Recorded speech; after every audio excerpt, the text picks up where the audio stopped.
বন্ধুরা, এতে দিয়েছি বেসন, অল্প একটু চালের গুঁড়ো, কালো জিরে, হলুদ, লবণ, একটু শুকনো লঙ্কার গুঁড়ো, একটু খাবার সোডা আর একটু আদা বাটা। এইটা এখন এটা মাখিয়ে রেখে দিলাম। এখন এটা 10 মিনিট মাখানো থাকবে। 10 মিনিট হয়ে গেছে, এটাকে মাখিয়ে রেখেছিলাম। এবারে বেগুনি করব আর পেঁয়াজি করব। পেঁয়াজ তো সবসময় গোটা গোটা করি, এবারে এরকমভাবে একবার করে দেখি কেমন হয়।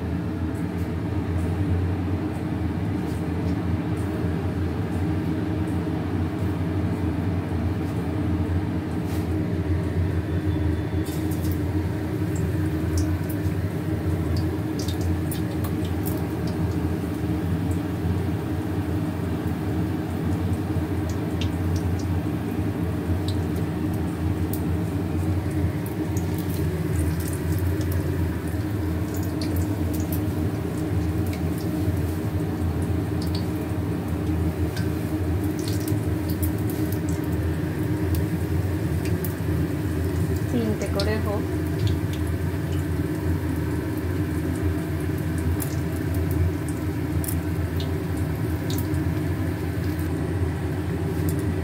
বন্ধুরা দেখুন বেগুনি কেমন ফুলেছে, টোপা টোপা হয়ে। উল্টে দিয়েছি।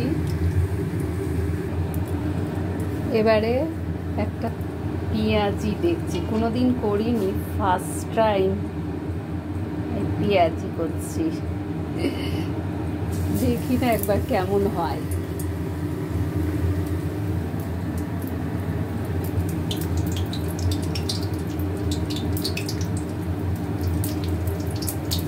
কিরম ফুলে যাচ্ছে দেখুন, টোপা টোপা হয়ে। মাখাটা তার মানে খুব ভালো হয়েছে, ব্যাটারটা সব কটা ফুলে যাচ্ছে একদম।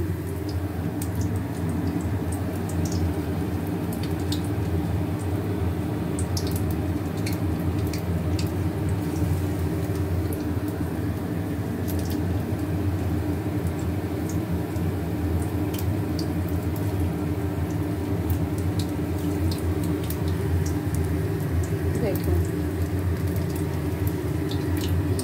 আরে এটা ভাজা হয়ে গেছে, এগুলো ভাজবো।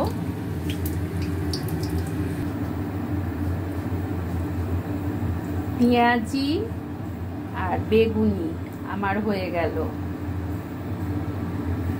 কি সুন্দর টোপা টোপা হয়ে দেখেন পেঁয়াজি হয়েছে। কুচিয়ে করি তো, এবার গোল গোল চাকা চাকা করে পেঁয়াজি করেছি। আর এখানে বেগুনি, দারুণ হয়েছে। রাখছি বন্ধুরা।